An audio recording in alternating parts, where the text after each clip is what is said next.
How is everybody doing today? So, I've not posted a video in a while, but I am looking to make a little bit of a comeback here. So, today I'm going to be talking about the Haitian Revolution. Some of you may say, why does he have a dress shirt and a tie on? Well, it's because it's a special occasion. We're going to be talking about the largest successful slave revolt since Spartacus brought Rome to its knees. Now, the Haitian Revolution is one of the most pivotal and fundamental moments in all of human history, especially in the modern age. After the Haitian Revolution, Haiti would be the first black independent modern nation. Now, it's a bit of a controversial subject at times. I don't know why, but it is definitely not only an interesting topic, controversial, but very important for its complex intricacies, especially discussing some of the leaders that arose during the conflict, notably Toussaint Louverture. Shout out to my French people out there. I hope I'm pronouncing it right. So, without further ado, my name is Alonso Arguez. This is Average History. Let's get into it here. Let's get into it. Before I'm going to get into the Haitian Revolution, I'm going to give a little bit of the background. So, what preceded it? What led up to the Haitian Revolution? So, you can't talk about the Haitian Revolution or any of the revolutions in the late 18th and early 19th century without talking about the Age of Exploration. Now, I don't want to go back too far, but after the fall of Constantinople in 1492, and after the Mongol Empire started to acquiesce and assimilate to the different areas they conquered, the East became cut off for Europe. So now Europe could not get to the Far East and trade. So they sought alternative routes to get there. Now this kicked off the Age of Exploration. Now, Portugal found a route to the Far East around South Africa. And Spain tried to go around the damn world to try to get to the Far East. And they ended up stumbling on the New World. Now, after a couple centuries, Spain was able to discover very lucrative colonies, gold mines, and Europe said, we need to get involved. This is a very profitable endeavor. Let's establish our own colonies. And it gave an opportunity to people looking to start a new life in the new world. So that's kind of what precipitated leading up to the Haitian Revolution, is that the European powers were looking for an alternative route to the Far East. In doing so, they stumbled onto the New World and sought to colonize the area. And you have Spain establishing their colonies in South America, Central America, in some parts of North America, like Florida, modern day Florida. You have the French establishing colonies in Canada, and Haiti, which is going to be the topic of this video. The British establishing the 13 colonies, Jamaica, Portugal colonizing Brazil. And so that kind of is what preceded the Haitian Revolution, was the Age of Exploration. I'm going to get into a little bit of a dark topic here after I show this video here. Here's a little diagram showing the Age of Exploration. So the transatlantic slave trade. Now, this has to be one of the most appalling and abhorrent times in all of human history. It separates itself from the other times of slavery because of its industrialized nature. The mass exodus, or the mass forced relocation of Africans from their homeland to the New World. And why did this happen? Well, after the Europeans established the colonies, they found that the land was very arable. They could grow cash crops, sugar, coffee, indigo, tobacco, but they needed large amounts of labor. Initially, the indigenous populations were the backbone to this behemoth Leviathan. But they weren't used to that type of labor. The disease, the genocide, over centuries led to the indigenous population being wiped out completely. So the Europeans needed an alternative form of labor. And this is where this dark part of human history arose. They brought over captured Africans to the New World. And so this whole trade ensued where humans were reduced to chattel, and being and, and funding and being able to provide the work power to these plantations to fuel the profit for European colonies. But yeah, with all of its horrific aspects, it is important to talk about it. And so, the Haitian Revolution definitely takes place during the backdrop of this whole, era of African slaves and dark-skinned people being treated as chattel, as less than human, and that kind of preceded the Haitian Revolution.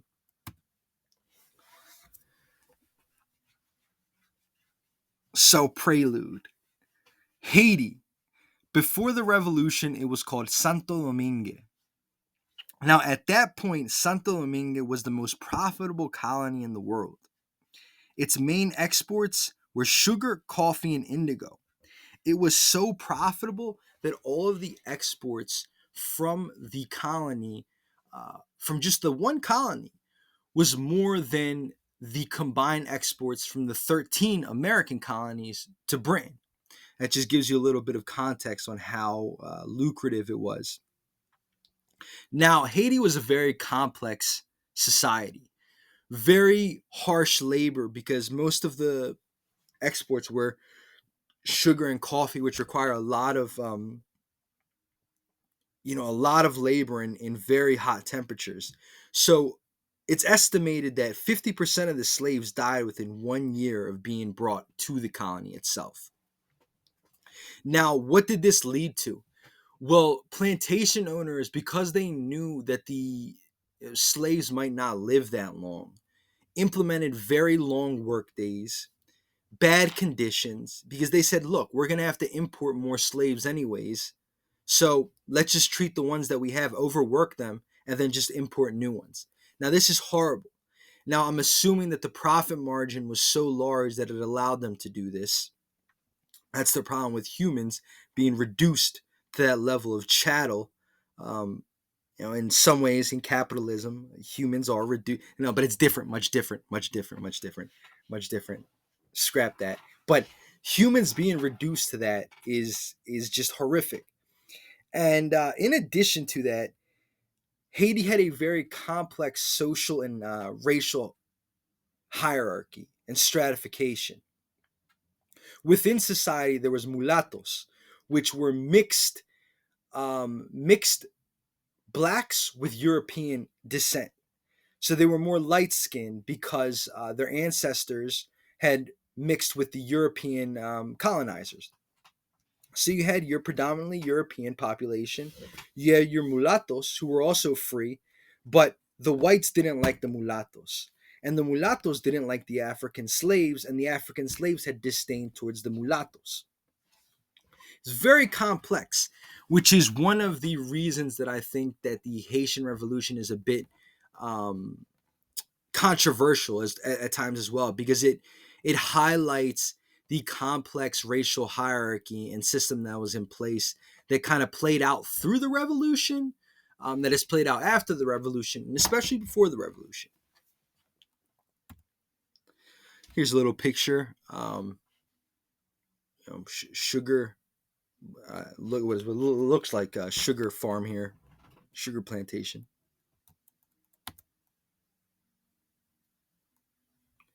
Path to revolution. So before talking about the revolution itself, it's important to talk about what led to it, which I already discussed a little bit. But the French Revolution was monumental to it.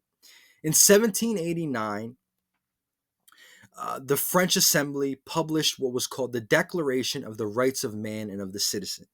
Now, it's important to note that just years prior, the American Revolution had occurred, where the Declaration of Independence, many of the scholars from that revolution sought to embody Enlightenment era philosophy in arguing that humans were born with inalienable rights, among these life, liberty, and the pursuit of happiness, that all men were free and equal, that all men possessed the ability to choose their form of governance. Now, this was hard because the French Revolution, as I just mentioned, when they published this pamphlet, sought to embody the same ideals and argued that humans were all free and equal. Well, how could the French reconcile this when they had a colony with slave labor? So, this is what made it a bit complex and quite possibly spurred on the Haitian Revolution. So, in the face of of this French Revolution going on, starting in 1789, there was a notable mulatto, Vincent Oge, who sought to get voting rights for many of the mulattoes and other populations within Haiti. Now, when he was not listened to, he led a 300-man rebellion, which it did not end well, but he was sort of a martyr. It spurred on what happened the next year, which was a full out revolt. So the 300-man rebellion led with Oge being captured, tortured, and executed. So here's a picture of him. I don't have the full picture, but there it is. Main leaders. So before I get into it, I'm going to talk a little bit about the main leaders. France. So you have Leguer Félicité Santenax. Now he was sent there after the situation devolved after the onset of the revolution to kind of restore order. Now he ended up becoming a very important figure leading the French Republic army within Haiti during the revolution. You have Charles Leclerc, which was Napoleon Bonaparte's brother-in-law, who was sent to overthrow Toussaint Louverture after Toussaint had established control around 1799 to 1801. Now, Leclerc was accompanied by Rochambeau, a notable general in the French army. Now, Britain. Britain also got involved in the conflict. And this also, I'll explain a little bit later, had to do with the Napoleonic Wars and the Wars of the First Coalition after the French Revolution. Now, two notable leaders are Gordon Forbes and Colonel Maitland. Maitland is best known for having surrendered to Toussaint Louverture in 1799 and then leading to the overall withdrawal of British forces from the entire conflict. Now, Haitian rebels. There are two main leaders. Now, there's a little bit more than that, but the two main ones that I'm going to discuss are Toussaint Louverture. Now, he had two very notable generals that I'll discuss as well later on, Jean-Jacques Dessalines and Henry Christophe. They ended up betraying him a little bit later, but Dessalines ends up redeeming himself. And then you have André Rigaud, who was the mulatto leader of the Haitian royalist and mixed-race rebels. Together, they were able to fight off most of the forces from 1793 to 1799. But in 1799, as I'll talk about, there was a bit of a civil war within the larger Haitian Revolution. So here's Rigaud and Louverture.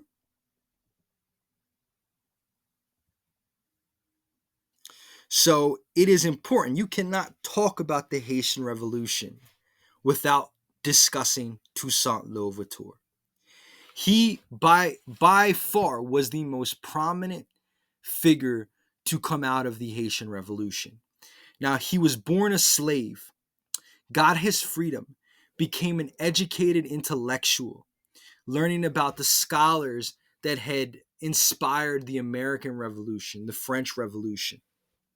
He rose to military prominence after the Haitian Revolution, and the Spanish saw his skill, knighted him, and gave him an officer's position in the Spanish army. In 1794, he switches sides to fight with the French, who at the time were fighting the British, who were trying to reestablish slavery over the Haitian colony. It's a bit complex. I'll get into it. But neither here nor there. Toussaint was able to start as a slave, become educated, rise up the military ranks, form his own army, and defeat the Spanish, the British, and the French.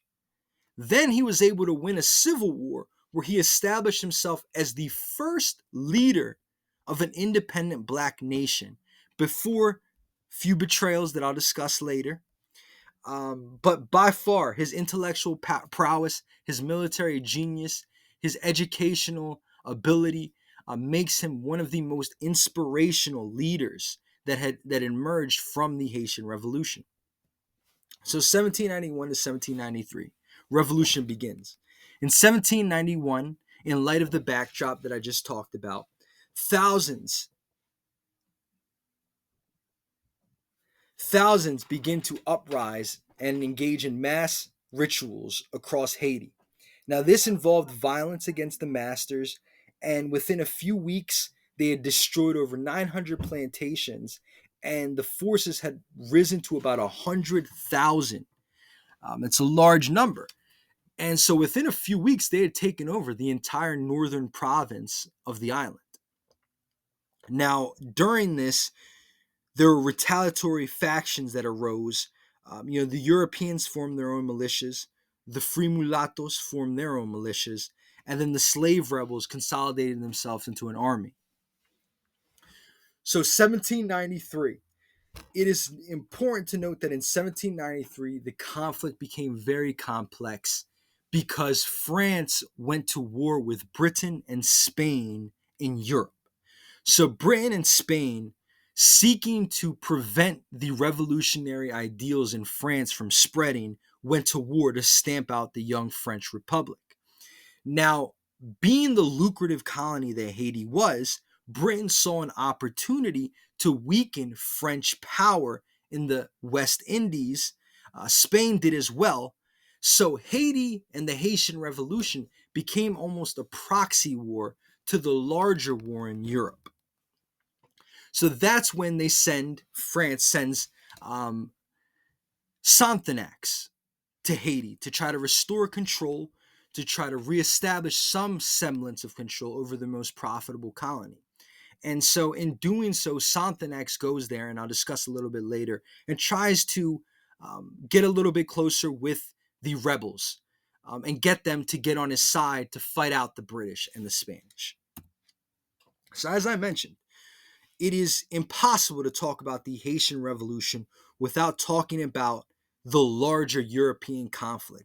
Because in some views, the Haitian Revolution was a proxy war to the larger conflict in Europe. So as I mentioned, Britain, Spain are at war with France, and they saw an opportunity to weaken French control in the West Indies. Britain also controlled Jamaica, which was a neighboring colony, and Spain also controlled another colony on the same island, the Dominican Republic. So they also feared possible slave revolts spreading to their colonies. Britain in Jamaica had faced a series of slave uprisings in the early 18th century that resulted in them having to sue for peace and respect free sovereignty in certain slave colonies, or certain slave cities within the colony. So 1794. Now, the Spanish had a very short spell in the Haitian Revolution, but they're important to mention because they gave Toussaint Louverture the rise that he needed. The Spanish saw how talented he was, and they decided to recruit him in their army. They gave him a knighthood, they offered him an officer's position, and Louverture started to serve with them. However, in 1794, after realizing that the Spanish sought to reinstitute slavery and didn't really want to help the rebel forces, Louverture switched sides to the French, who had at that time abolished slavery in the northern province and then sought to abolish slavery within the larger colony in order to prevent the Spanish and the British from overtaking the revolution and being able to completely oust the French. So, in short, Louverture was able to switch sides. He did this ambush on the Spanish after they were leaving Mass, and then in 1794, the Spanish leave the conflict altogether. So 1793 to 1798, the French role. So, as mentioned, Sonthonax is sent to restore French control over the island after Britain and Spain go to war with the young French Republic. So initially, before Louverture forms his own militia and joins with the French Republic, along with the mulatto forces, fight against the Spanish. In 1794, after Louverture switches sides, the French forces and the rebel forces are comprised of three main factions. you have the French and mixed forces under Santenax, you have the mulatto and mixed forces under Rigaud, and you have the mostly African and mixed rebels under Louverture. Now, as I mentioned, Santenax, with the approval of the French Assembly and the French Republic at the time, outlawed and abolished slavery in the northern province and eventually throughout the entire colony. One can argue they did this because they did not want to lose the colony to Britain or Spain, but um, much of the other evidence at the time seems to be that the French wanted to achieve some type of moral victory over both the Spanish and the British at the time.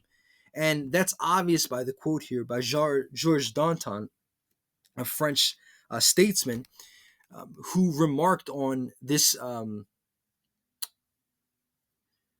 ban on slavery that was eventually included in the 1793 and 1795 Constitution. And what he said is, representatives of the French people, until now our decrees of liberty have been selfish and only for ourselves. But today we proclaim it to the universe, and generations to come will glory in this decree. We are proclaiming universal liberty. We are working for future generations. Let us launch liberty into the colonies. And I think another important part that I will mention is that during this time, the Haitian Revolution, the larger Enlightenment era revolutions, like the French Revolution, the American Revolution, were a period of great importance for the struggle for freedom going forward, because suddenly you have these scholars trying to reconcile the Enlightenment era philosophy with slavery. And I think this is very important because it forced this tension of the mind that eventually leads to the overall abolishment of slavery going forward into the 19th century, and also the fight for equality and civil rights that we are still fighting today. But I think this is a very important overall, apart from just the narrow Haitian Revolution, a very important moment in human history. So the British role. 1793, British is at war with the French Republic. They say, look, we have a colony in Jamaica. We don't want that revolution spreading to our colony. We've already had some revolutions there. Also, it's a profitable colony. We don't want the French being able to use that, especially in the war against us. So Britain seeks to not only prevent the spread of revolution to their colony, but to weaken French control in the West Indies. So they get involved. Initially, they try to cozy up to the remaining European and mulatto factions that wanted to reestablish slavery on the colony.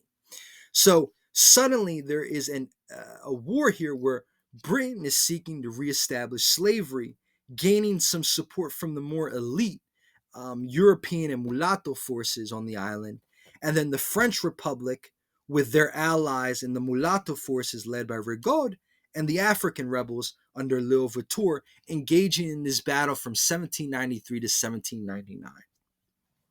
Now, initially, the British were beating the French and mulatto forces, but that's before the legend himself, Louverture, joins the French side. So, to highlight this, in 1794, the British launch a siege of Port-au-Prince, the capital at the time, and they rout the French Republic and mulatto forces, eventually splitting the entire French Republic's forces in two, with the French in the north and then the mulatto forces in the south.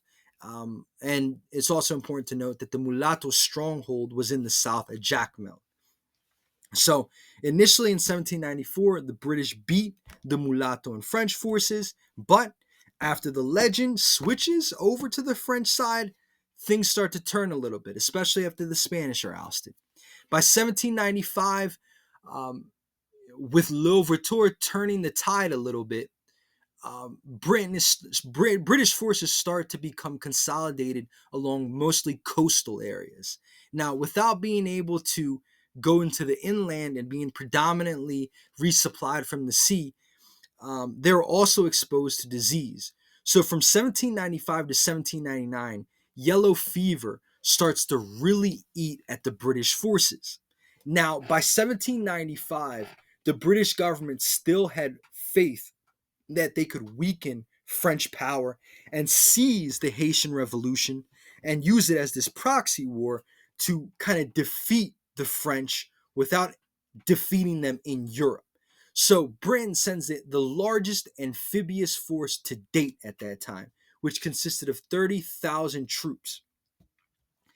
By 1796, most British troops saw their deployment in Haiti almost as a death sentence because they were still confined to these coastal cities.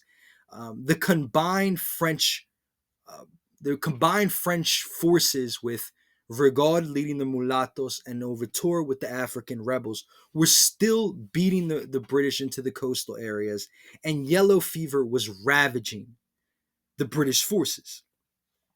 So, with this backdrop, by 1797, the British, they tried to do some breakouts, but kept being beat back. In 1798, in the face of these mounting costs, in the face of these deaths, Colonel Maitland ends up entering into a ceasefire and into a treaty with Louverture. And by 1798, the British leave altogether. So by this point, you have Louverture turning the tide in 1794, being able to expel the Spanish and now being able to expel the British. Now, he didn't do it alone, but he definitely played a big role up until this point in beating out the Spanish and the British. Now, from 1799 to 1801, this is where Louverture consolidates his power. After, and this happens after the British leave the conflict. So the British and Spanish leave the conflict. They weren't able to accomplish their goals of hijacking the Haitian Revolution as a proxy war and weakening French power in the West Indies and in Europe. So what happens? Now, the entire island is left to three factions. Sonthonax leading the French forces and the Royalist forces. You have Rigaud leading the mulatto and mixed forces. And you have Toussaint leading the predominantly African rebels and mixed forces. Now, after being the one who had predominantly kicked out the Spanish and British, Toussaint, along with his philosophy of being able to endear himself to the Europeans, because he sought to rebuild the colony as well after the revolution, you see him hijack a lot of the clout that Sonthonax had. So he's able to absorb Sonthonax's forces, and so suddenly you have two main leaders in Haiti in the Haitian Revolution. You have Louverture and Rigaud, who's predominantly leading the mulatto forces. So, what does this lead to? This leads to a little bit of tension between Louverture and Rigaud, and it sets the stage for what is known as the War of the Knives in 1799. Looking to establish himself as the sole leader in the revolution, Rigaud launched these attacks on Toussaint's forces in the south while fermenting rebellion in the north. Rigaud had hoped that by doing this, he would be able to turn public opinion against Louverture and seize the entire island for himself. Now, it did not work. Louverture, who at the time had a force of about 45,000, which outnumbered Rigaud's forces 3-1, had numerical superiority. So after being able to quell the revolts in the north, launched an invasion of the south. Now, in a testament to Louverture's diplomatic prowess, he was able to get military aid from the United States, who at the time was not very keen on the Haitian Revolution. But Louverture was able to convince them, look, you don't want Rigaud taking power over here. So the U.S. Navy blockaded all of the southern coastal cities and in Haiti, which put Rigaud in a precarious situation. Under this pressure, Toussaint eventually was able to lay siege to the mulatto stronghold of Jacmel. After a prolonged siege, Toussaint, along with his generals, was able to take control of the entire mulatto stronghold. And so in 1799, um, Rigaud and his generals surrender, flee Haiti, but they would be back. But at this point, Toussaint had established himself as the sole leader of the Haitian Revolution. Now he as in Toussaint, became the first leader of an independent black and free nation in contemporary times. So after beating the Spanish, after beating the British, um, after absorbing Sonthonax's forces, and after beating Rigaud in the War of the Knives, Toussaint became the sole leader and declared Haitian independence. He implemented a constitution using Enlightenment era ideas. He proclaimed Haiti the first independent black nation. He sought to work with the remaining Europeans to build the colony up economically. The GOAT. He was the GOAT of the Haitian Revolution. If the Haitian Revolution was 90s basketball, he was Michael Jordan.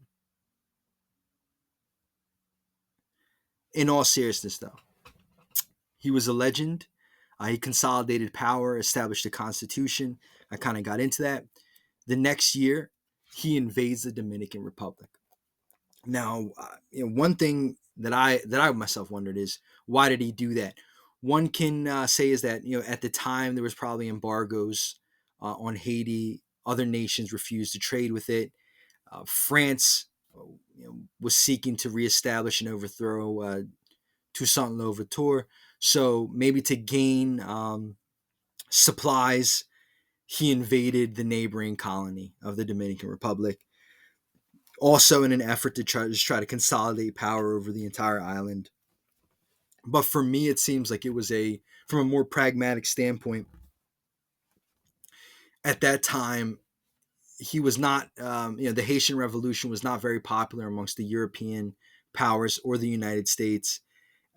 There was likely very few resources on the island that they needed, especially after the island had been destroyed in this prolonged conflict, and they needed supplies. So Toussaint invaded the Dominican Republic. So that was in 1800. Now, after Toussaint establishes himself as the sole leader, declares independence, implements a constitution, Napoleon, during the same time, is able to rise, almost the same year, rise to become the sole leader in the French Empire, the French Republic, in the coup d'etat Brumaire in 1799. Now, Napoleon, after seeing Toussaint declare Haiti independent, said, you know what, we can't have Haiti independent because it is such a profitable colony that France needs it. Napoleon also had these aspirations of possibly establishing his own empire in the West Indies, in the New World, where he could further undermine European powers. As we mentioned, Britain had tried to do the same to him. So, around 1802, Napoleon sends his brother-in-law, Charles Leclerc, with a French contingent including Rochambeau. Now, in a cruel irony, the people that Toussaint had beaten in the War of the Knives sided with Leclerc and accompanied him back to Haiti.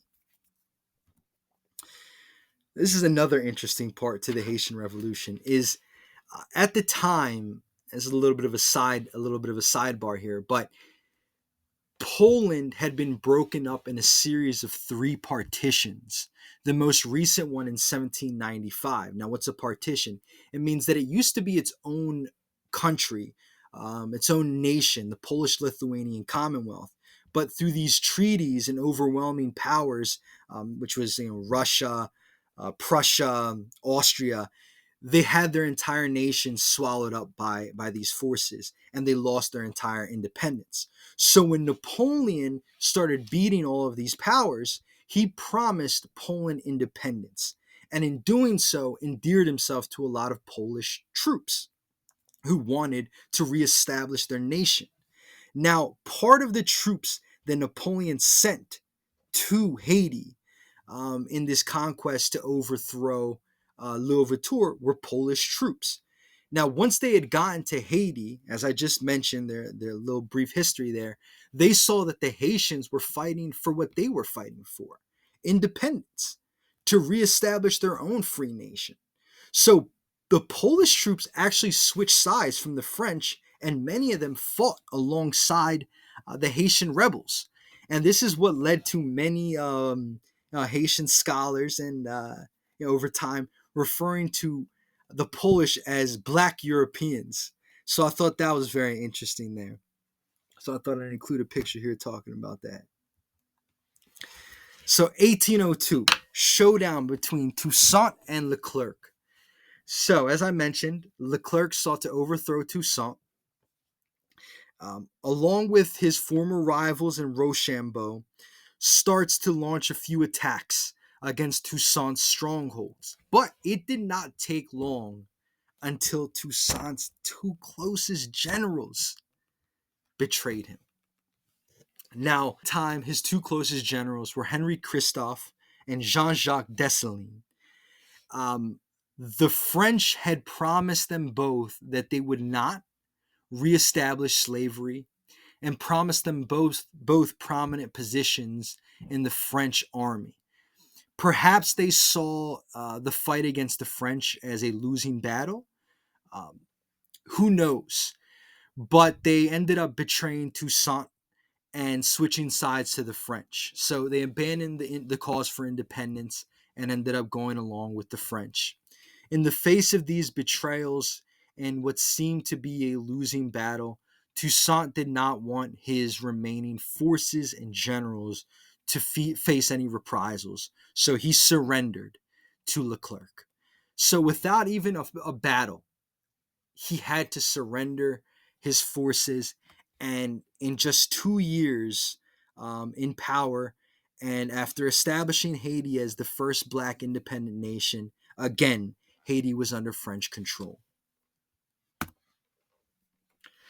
And this part here is also what makes Toussaint one of the most, I'd say, inspirational leaders that emerged from the Haitian Revolution, because he not only was able to rise from being a slave to becoming an intellectual, to being able to beat the Spanish Empire, to being able to beat the British Empire, to being able to beat the French, to being able to beat out his rivals in the Civil War, but he established a constitution, declared Haiti as an independent Black nation.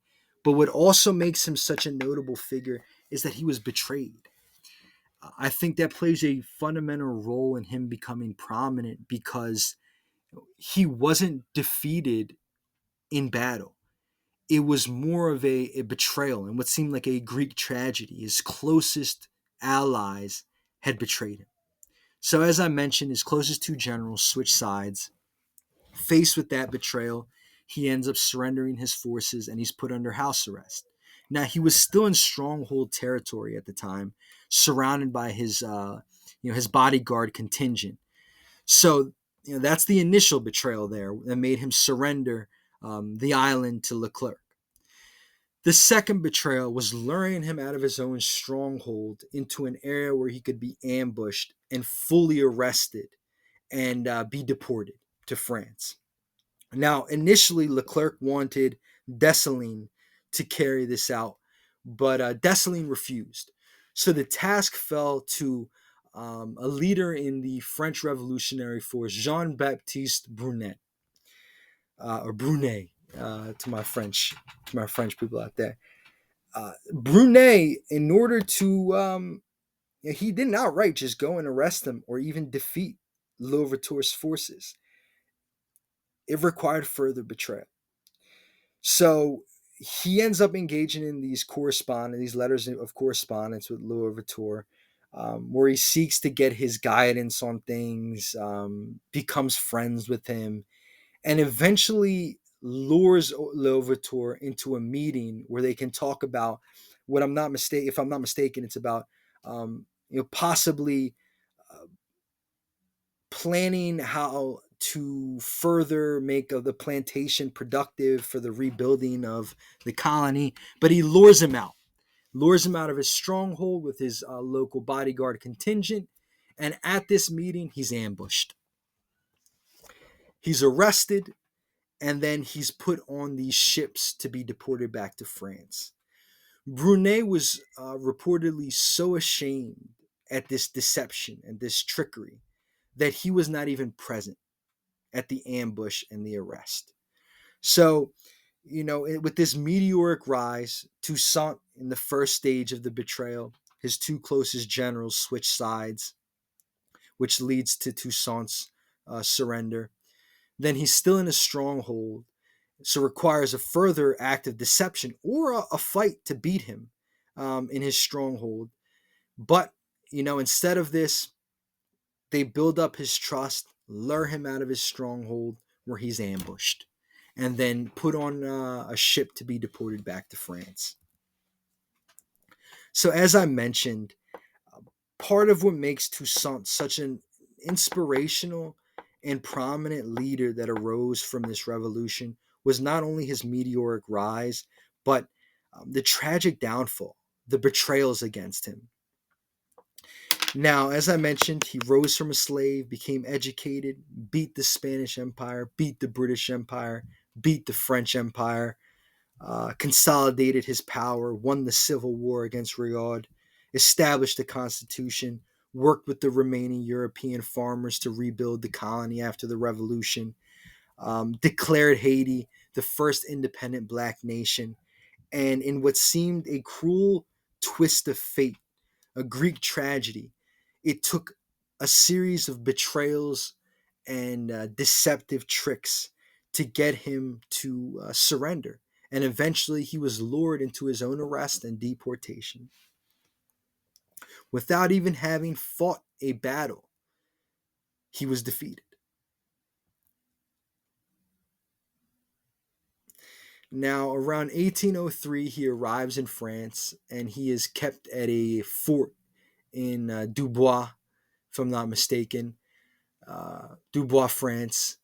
And there he suffers malnutrition, exhaustion, and disease.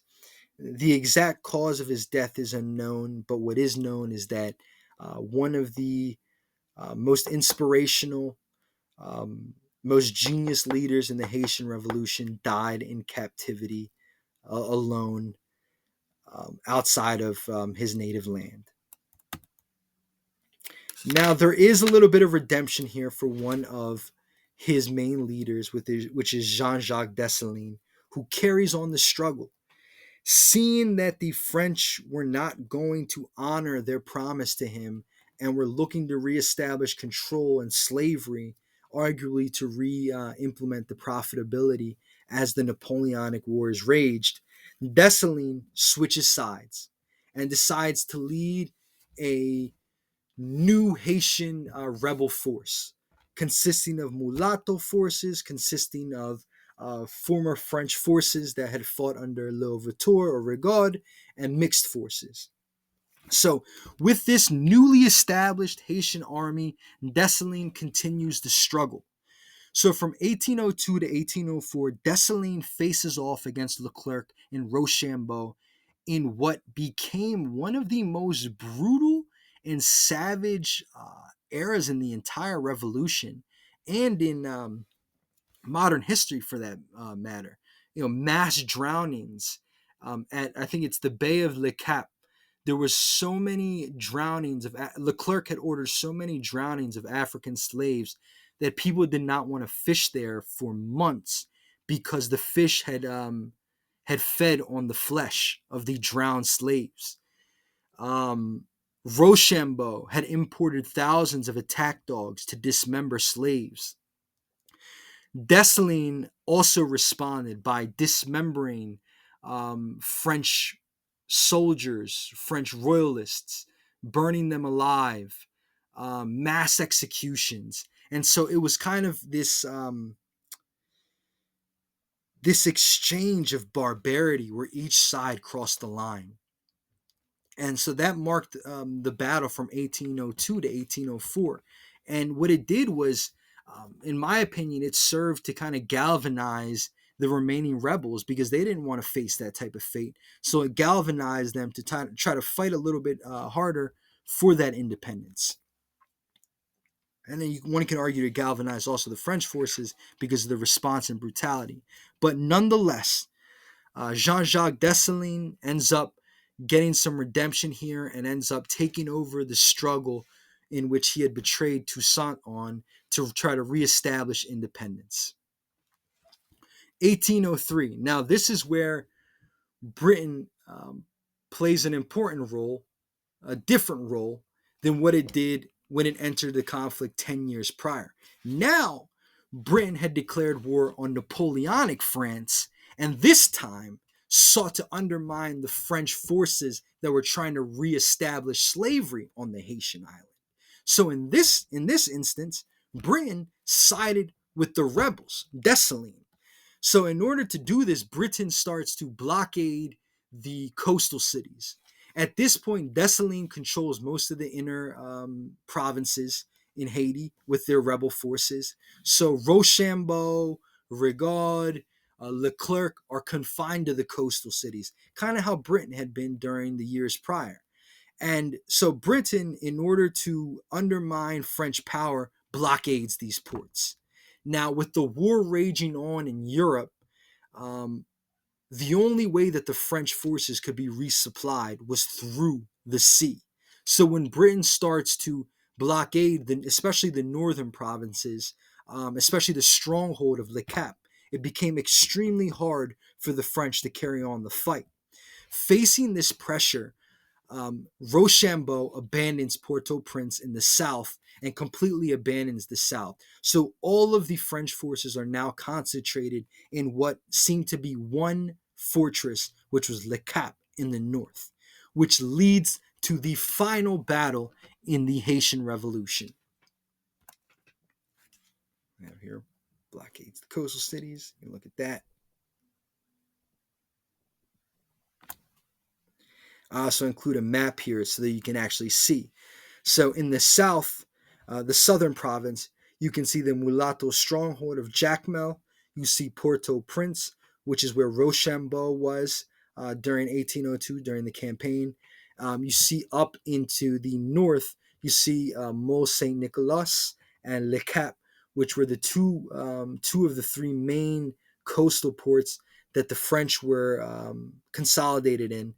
And so Rochambeau leaves the south, goes to Le Cap, and right outside of Le Cap, it's the final showdown.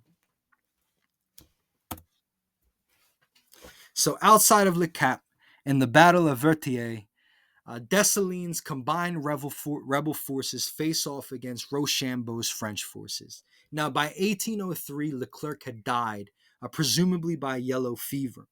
So outside of the gates of Le Cap, both sides fought in a ferocious battle, a winner-take-all battle for the whole colony of Haiti. In this battle, Dessalines' forces fought vigorously and were able to either draw a stalemate or defeat Rochambeau. Either way, Rochambeau has to retreat back to the coastal city of Le Cap, which was blockaded at that point. So, unable to get reinforcements or supplies, facing a siege from the outside from Dessalines' forces, Rochambeau, instead of giving the surrender to Dessalines, maybe because he didn't want to, I think Rochambeau was a little very racist. Uh, he ended up surrendering to the British instead, and by 1803, the French forces completely leave the island, and thus concludes the Haitian Revolution. So in 1804, you have the second Haitian Declaration of Independence. I have here "Free at last, free at last." It's one of my favorite quotes from "I Have a Dream." Free at last, free at last. And so in 1804, Dessalines declares Haiti an independent black nation for the second time, except this time it would be for good. So after his betrayal of Toussaint, he was able to redeem himself and lead the rebel forces to independence, kind of like Robert the Bruce after he betrayed William Wallace at Falkirk. But it's a difference for a different discussion. So yeah, Dessalines ends up declaring independence and becomes he. You know, if you look it up, it says he's the first president or leader, but I'd have to say that the first one is Toussaint from 1799 to 1801. He was the first leader, and without Toussaint, you do not have uh, Dessalines. Without Toussaint, you don't have a situation where Haiti is able to declare independence. But in what was one of the most bloody, complex, convoluted revolutions of all time, Haiti was able to go from being a slave state to the first independent black nation. Now, Haiti's revolution and struggle for freedom sent reverberations throughout history that are still felt to this day. You know, the rebels in Haiti, and notably Toussaint Louverture, remain just awe-inspiring leaders and examples that victory can be achieved against stronger empires, that victory can be achieved against stronger forces if the will is there, if the leaders are there, and if the passion is there. So for me, the Haitian Revolution is one of the most pivotal events in all of human history, one of the most interesting and, as I mentioned, controversial, but I think its importance cannot be understated. The aftermath. So after losing the entire colony, France imposed very hefty war indemnities that Haiti had to pay for several centuries. Now, in a cruel twist of fate, after declaring itself an independent nation, many of the European powers and the United States did not want to recognize Haitian independence. They had embargoes on the colony. And so what was once the most profitable colony in all of the New World was now found itself seemingly unable to um, make any profit or make any revenue in order to rebuild the nation, in order to usher its economy into an era of prosperity similar to the other European powers during the Industrial Revolution. Now, I would personally argue that the European nations' treatment of Haiti after their revolution played a direct role in the continuing struggle and strife that it faced after the centuries to this day. Notably, as I'm making this video, I think there is, because Haiti's been characterized by political unrest, corruption, poverty, lack of economic opportunity. But as I'm making this video, I think there was a massive prison break, and the leader had been forced to leave Haiti in what seemed to be a series of just coups or political overthrows. So to this day, Haiti remains in a very precarious situation, one of the most impoverished nations. Despite that, the Haitian Revolution and what happened during the Haitian Revolution remains one of the most inspiring and fundamentally important events in all of human history. And for me, one of the most interesting events in human history. So, with that said, I hope you enjoyed the video. It's a bit of a freestyle. I did research. I've always very much enjoyed learning about the revolutions during this time, especially the Napoleonic era revolutions. And one of my favorite figures in history is Toussaint Louverture. So I hope you enjoyed it, and hopefully I'll be making some new videos. If you enjoyed it, please like, subscribe, leave a comment. I know I should have probably put that in the beginning, but yeah, it would help if you did that. Thank you. Here's some references. Shout out to Wikipedia. Shout out to Google. Shout out to Microsoft. Shout out to Britannica. Shout out to all those beautiful artists that make those paintings. Very appreciative for all the information out there, and very appreciative to anybody who took the time to watch this video. And yeah, thank you so much.